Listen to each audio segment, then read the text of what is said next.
Hey guys, so this was intended to be a fully scripted, professionally edited video.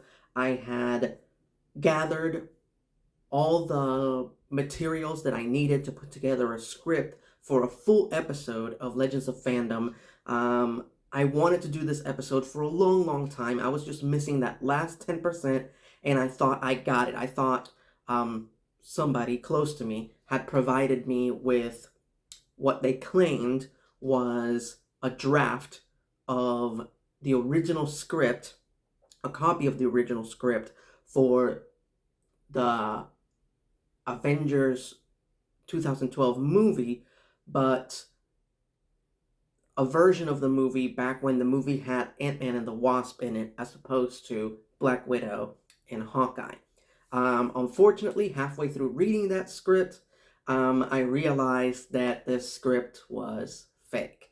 And I had already written most of the script for the episode. It was ready to go. It was just missing what the characters actually did in the movie and what the major differences were between that script and the movie we actually got. And I got to that point and I'm reading the script that I was provided, the alleged copy of the original script for Avengers, and I realized, oh no, this is fake. This is just some fan fiction that a fan wrote that, and there's no way this is a professionally written script by a union screenwriter. It was just very apparent. So that's on me, and I'm not gonna throw my friend under the bus. It's not that person's fault. They were just trying to help me create a new episode, a new video, new content for you guys. So anyway, I did collect a lot of material for this video, so much so that I feel that it's good enough where I can share it with you guys and at least entertain you for a little bit in one of these extemporaneous, unscripted videos, but it's just, unfortunately, it's not enough content for a traditional, like Blockbuster Buster or Legends of Fandom video. So there you go. Anyway, so this is all the incomplete story of the original Avengers script that included Ant-Man and the Wasp in it. Here we go. So first things first, the backstory. I'm going to set the background first because you have to understand what the world was like when this script was originally written. Anyway, so this is back. The story starts, so late 90s, Marvel Comics went bankrupt. And it took them a while to recuperate from that bankruptcy, but one of the major things that helped them recuperate was the massive success of the Marvel movies from the late 90s and through the early 2000s, namely the Blade, X-Men, and Spider-Man movies. Thanks to those movies, Marvel Comics sales went up, and suddenly Marvel became a valuable brand again, and that largely helped them recuperate from that bankruptcy. So it is during this time that the real-life Mephisto, ERod, he is the producer of all the Marvel movies and TV shows from the 90s and through the 2000s. He comes up with the brilliant scheme of them creating their own studio, making their own movies independently, but having the big studios like Paramount and Universal be the ones to distribute the movies. Because technically speaking, anybody can make a movie, but selling and distributing the movie, getting the movie in front of the eyeballs of an audience, that's the hard part. So, in itself, that is a great plan, but there's just one little catch, which is that, as I just established, Marvel Comics was bankrupt. So how the hell, where were they going to get the capital to start their own studio, which is a very expensive endeavor? So ERod's magnificent, brilliant scheme to make this happen was to take out a bank loan from Merrill Lynch. But here's the thing. for those of you who don't know anything about bank loans, to get a bank loan, you have to provide collateral. And what is collateral? It's something valuable that you can offer to the bank. Usually people use their own house as collateral to get a bank loan. And if, unfortunately, that person can't pay the loan back, the bank would take possession of that valuable piece of property that you provided as collateral. Okay? So what did Marvel Comics have that was valuable enough to provide as collateral for this huge bank loan to start their own studio? Their characters, their intellectual properties.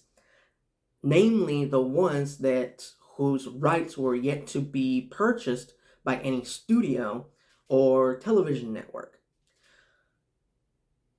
Characters like Captain America, Iron Man, Thor, the Avengers, Nick Fury, Shang-Chi, the Power Pack, which is yet to be adapted by the MCU. So if the MCU hadn't been a success, Marvel would have lost all of those characters. Basically, the characters that are the nucleus of the Marvel Cinematic Universe. I explain all this to you before I tell you the story of the script that was going to be the subject of my Legends of Fandom video, because it's important to note that tensions were high, all right? If this endeavor was not successful, they were going to lose their shirts. Marvel Comics was going to lose a lot of what made the company a success, what was the foundation that led to the company's success, all right? So tensions were high. So, for those of you who don't know, the original plan for what is now known as Phase 1 of the Marvel Cinematic Universe was for that first Avengers movie to feature the exact same lineup of characters as the first Avengers comic. And that lineup was Iron Man, Thor, Hulk, Ant-Man, and the Wasp. The movie was going to include Captain America as well, even though Captain America doesn't show up until the 4th issue of the comic, because Captain America is just a character who is synonymous with the Avengers. It feels like he was always there. Captain America is to the Avengers what Jason Voorhees and the hockey mask is to the Friday the 13th franchise. Jason Voorhees was not the killer in the first Friday the 13th movie. He became the killer in the second movie. And in the second movie, he didn't wear the hockey mask. He didn't wear it until the 3rd movie. But everybody always remembers Jason Voorhees always being the villain and always wearing that hockey mask, even though that was not the case in that first movie.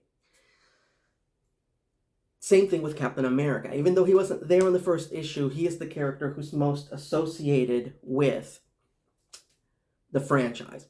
Hence the reason why he was going to be included from the beginning. Anyway, so the original lineup, those original 6 movies were supposed to be Iron Man, the Incredible Hulk, Ant-Man, Thor, Captain America the First Avenger, and then the Avengers movie. Janet Van Dyne would have been introduced in the Ant-Man movie, very much like Hope was, and then she would become the Wasp in the Avengers movie. Okay, which sounds like a really good plan. So, the story of the script for... Oh, hold on. So, from... A really important thing that you have to understand is that there are 2 companies vying for control here of how these movies are made. Marvel Studios, the people actually making the movies, and Marvel Entertainment, which are basically the businessmen who oversee the adaptations of Marvel Comics and how the IPs are used, and their job is just to make sure that the company gets their money back, they get their investment back, okay? That's their concern. They're businessmen, they're not artists, they're not storytellers. All right? So throughout phase 1 and phase 2 of the Marvel Cinematic Universe, those two companies were always butting heads. And right when phase 3 was due to begin production, they split apart. And you can immediately see that the quality of the movies and shows increased dramatically after that.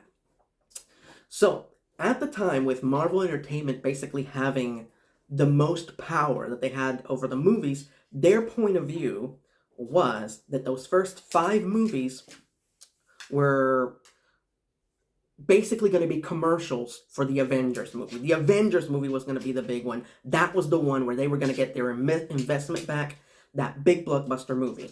Because at the time, the big budget blockbuster movie that everybody was talking about was the first Michael Bay Transformers movie. And their attitude is they wanted a movie exactly like that, but with superheroes. That's what they believed the formula to making that type of movie was. In fact, when in 2012, when that first Avengers movie came out, a lot of those early reviews described the climax of the movie as being like the Michael Bay Transformers movies, but better, but well written.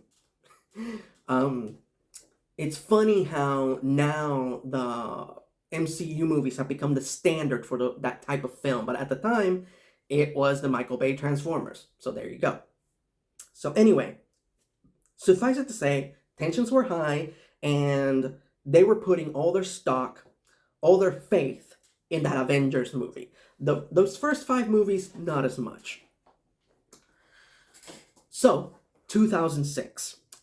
Zach Penn is hired to be the first screenwriter to take a crack at the Avengers script. And he has 2 problems when writing this script. Problem number 1 is 2006. The first MCU movie, Iron Man, wouldn't come out until 2008, all right? So no MCU movies exist. Henceforth, Zach Penn has no basis as to what these characters are going to be like. He's writing a script using characters that he has no idea what their personalities are going to be like.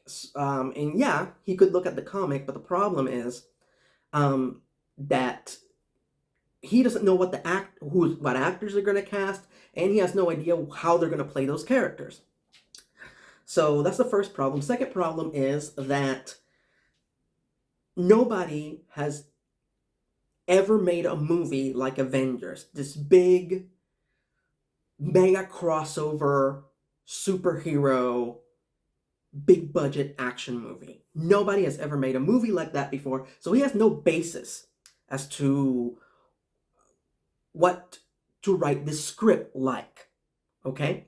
So that first draft that he writes for the script, it's largely based on Mark Millar's Ultimates. Now, nowadays, the Ultimates comic gets a very divisive reaction from fans. And by fans, I mean people who didn't give a shit about these characters before 2012. Just a reminder for those of you who might have forgotten or weren't born yet, in 2006, Mark Millar's Ultimates comic was a huge fucking hit.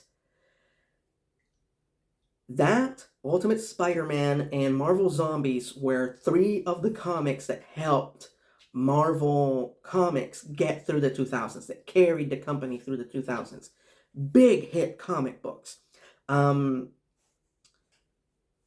So, folks can complain about that comic all they want, but the fact of the matter is that it was a big hit, and if you want proof of how big of a hit and how influential that comic was, and why it was such a good idea for Zach Penn to use it as the basis of his first Avengers script, then look no further the fact that the first straight-to-video animated movie that Marvel released was Ultimates. Look no further than the fact that the Nick Fury in the Marvel movies is based on Ultimate Nick Fury. That Captain America's costume is from the Ultimates. That Thor's axe hammer, his current axe hammer, Stormbreaker, is based on his axe hammer from the Ultimates. And there's lots of more examples, but all I'm saying is that people complain about the content and the risks that Mark Miller took with that comic and the choices that he made, but they forget how powerful an impact that comic had on Marvel Comics and the movies that are based on their comics. So there you go. I'll leave it be. Feel free to continue complaining about the Ultimates if you like, but the influence still stands, and there's a chance that without the Ultimate Comics, we wouldn't have these movies or these versions of these characters that we like. So there you go. However, from Marvel Studios and Marvel Entertainment, Zach Penn only got 3 parameters to write his script. Number 1, at the beginning of the movie, Loki would show up and threaten some kind of an invasion. That made it into the movie. Number 2, in the middle of the movie, the Avengers would end up fighting each other, and that would create a rift in the team. That ended up in the movie. And last but not least, the movie would conclude with, as I established already, a Transformers-style climax where most of New York is destroyed while the Avengers are fighting off the invasion, which somewhat ended up in the movie, but I'll get back to that in a moment. So Zach Penn writes this initial draft of the script based on the Ultimates with Ant-Man and the Wasp in it, with the belief that as each MCU movie is released, he's going to get a chance to write a new draft using the elements from each movie as they are being released into his script, making the characters more consistent with the way that each actor who plays them,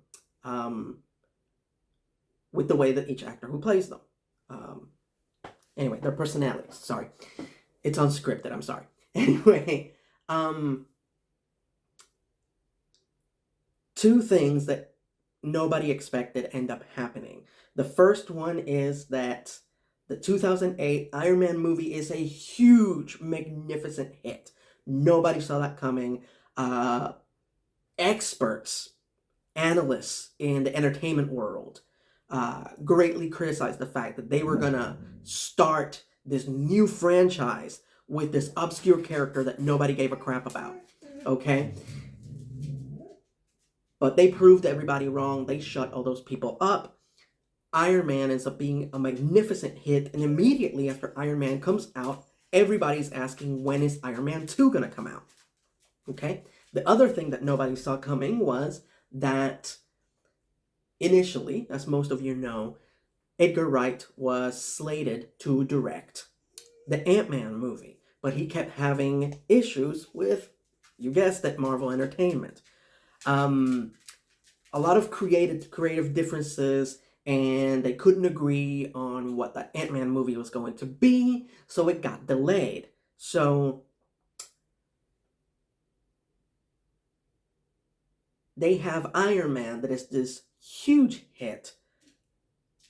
They inadvertently have the opportunity to create a successful franchise within the franchise, which was not planned. So instead of an Ant-Man movie, they make Iron Man 2. Okay? But the problem is that now there will be missing 2 Avengers. So that's when the decision is made to replace Ant-Man and the Wasp with Hawkeye and Black Widow. So they offer Joss Whedon the opportunity to direct the Avengers movie, and he turned him down because he wanted to direct X-Men. And I think that's hilarious because at this time, Joss Whedon had 1 movie under his belt. 1, Serenity, which is a great movie, but it was a box office failure. So while I can see why Kevin Feige and Marvel Studios and Marvel Entertainment might think that he would be a good choice to direct Avengers, it's ridiculous that somebody who has no box office wins would be demanding in any way. But eventually, they convince him to direct Avengers. And when he takes the job, the first thing he does is read Zach Pen's script, and he famously hated. Like, he was not shy to tell any media outlet, any interviewer, that he hated that script and it was bad. And his criticisms of the script were that it was all style and no substance, and that Zach Penn failed to capture the personality of the characters. Again, just a reminder, he started writing the script before any of the movies were made, and he was specifically asked to focus on the action. Okay? So, when the movie came out and everybody was praising Joss Whedon and acting like he was a hero, he came in and saved the movie. Again, just a reminder, most of the elements of the movie were already in production, were already in pre-production since 2006. And Zach Penn was not allowed to do multiple drafts of the script as he went along, as he initially thought it was going to go. But when the movie came out and it was great, all of a sudden Whedon started to get a little too much praise, even though it was a movie that was, most of the decisions have been made for him. And a lot of people also acted like he just took the script and fixed it. That is not 100% correct, and I'm going to share with you what I found out. First of all, they didn't just give him Zach Penn's job. They asked Joss to first write a treatment for the script, not rewrite Zach Penn's script. They asked him to write a treatment. What the hell is a treatment?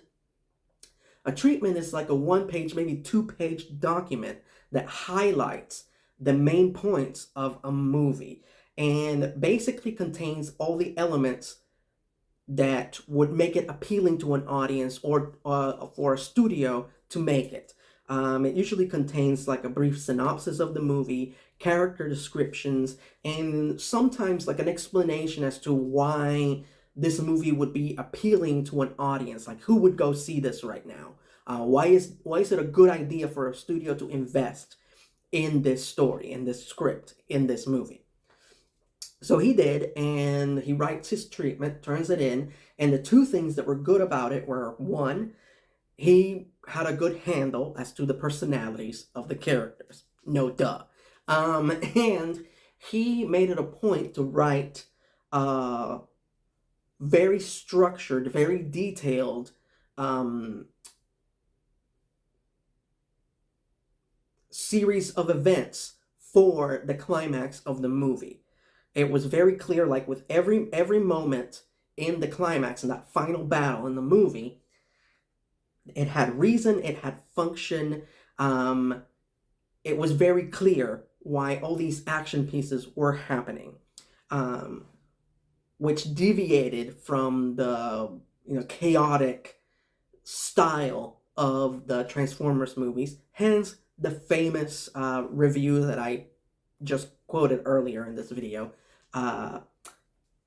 Hence where that came from. Anyway, so that's because of this treatment, he was officially allowed to rewrite Zach Penn's script. Okay?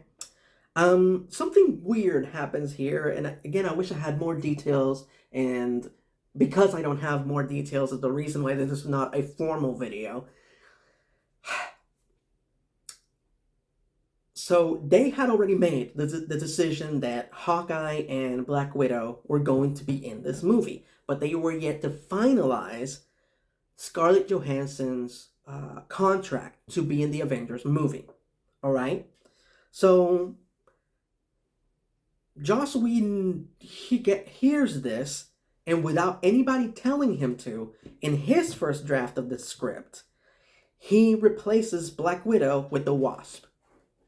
Again, the Wasp had not been established before in any of the previous 5 movies, so she would be just showing up out of nowhere in the Avengers script.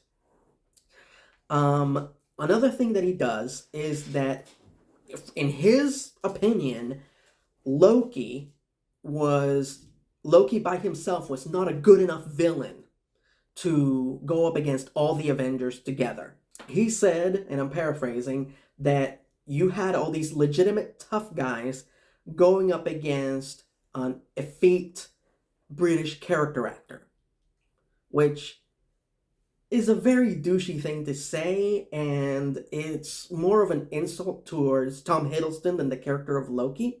It's kind of bullshit that he just made that judgment on Tom Hiddleston without even trying to write him a scene or anything, without knowing the extent of the actor's abilities, basically. So in his version, not only did he get rid of Black Widow and throw in the Wasp, but he also threw in a secondary villain,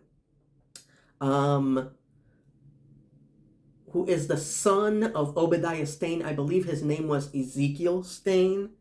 So Ezekiel Stane, another character that had not been established in the previous movies, wanting revenge for his dad, is one of the main villains, is the one helping Loki take down the Avengers. And not only is the Wasp in his version of the script, but she is very prominent in that script. She is all over it. Somebody very hilariously described that his first draft of the script as being very waspy. And he specifically wrote into the script that he wanted Zooey Deschanel to play Janet Van Dyne, the Wasp, which admittedly would have been pretty cool. But yeah, it's basically his first draft is like a really good Wasp movie guest starring the Avengers, was the general consensus as to the quality of this script. And in it, the Wasp got to be the hero a little too much. Like, she was instrumental in getting the Hulk off the helicarrier when he goes on a rampage. And I've heard rumors that she defeats him the exact same way that she beats him in the Ultimate comics, by crawling in through his ear and shooting him in the brain with a wasp sting, because it's the only part of his body that doesn't Hulk out. His brain stays the same.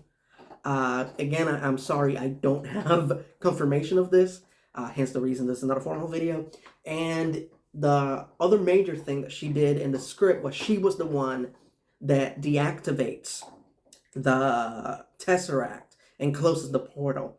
And again, rumor has it that she did so by shrinking so small that she could move through the molecules, as she did in the Ant-Man movie, to stop the missile that her and Hank were trying to stop.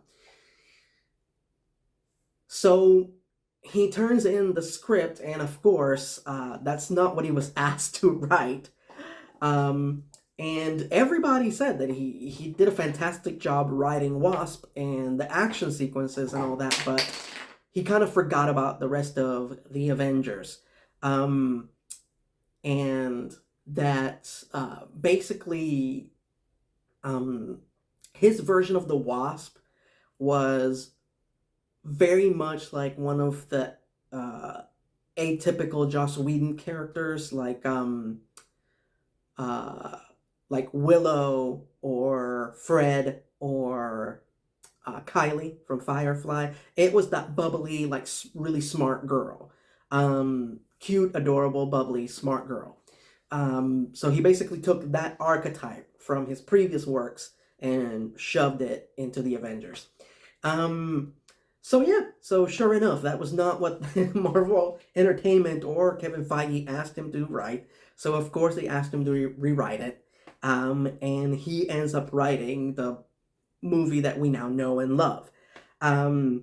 But yeah, however, as to what the hell did Hank Pym do in those scripts before everything changed and those decisions were made, I don't know. That's the part that I wish I could share with you guys, but I just don't have that information. If anybody knows where I can get a hold of that original Zach Penn script, or Joss Whedon's original draft where the Wasp saves everybody instead of Tony Stark, let me know. Send me a link. Send it to me. I would love to read it, and I would be happy, excuse me, to remake this video in a formal version with clips and pictures and sound effects and music and all the awesome stuff that you guys love in a YouTube video. But for now, this is all I have. But still, it's still some fascinating facts about a movie that we hold very dear. So, as per usual, thank you so much for your ongoing support. If you want to see more bonus videos, me sharing interesting facts and my wacky, goofy, fanboy thoughts on these movies and shows, you can become a patron on my Patreon page. Go to patreon.com/ERod and pledge $1, and you're helping to support me and continue producing videos. And in return, you get bonus videos where I do more of this for your entertainment. You can't beat that with a wooden stick. And if you want to keep up with what I'm doing next, feel free to follow me on Twitter at ERodBuster1. Thank you so much for your ongoing support, because the fact of the matter is that I could not do what I do without you.